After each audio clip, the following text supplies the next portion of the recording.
أصدقائنا أصدقاء محامي الشارع، يا رب تكونوا بخير دايما. إيه قصة الحجاج والعمد والعربيات التوسان والعربيات المرسيدس السي 200 اللي مشهورة في البلد بقالها كام يوم؟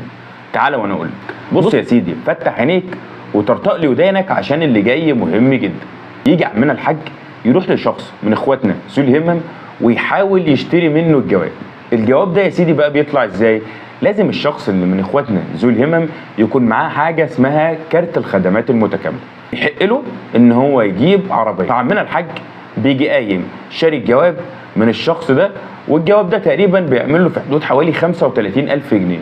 طبعا المبلغ ده قابل للعجز وقابل للزياده. عمنا الحاج شاري الجواب ده اللي هو ب 35,000، واخد صاحبنا وطالعين على المينا او على الجمرك، بيشتري من هناك عربيه. طبعا العربيات دي او اخواتنا الحجاج بيفضلوا يا اما المرسيدس او التوسان او النيسان القشقاي.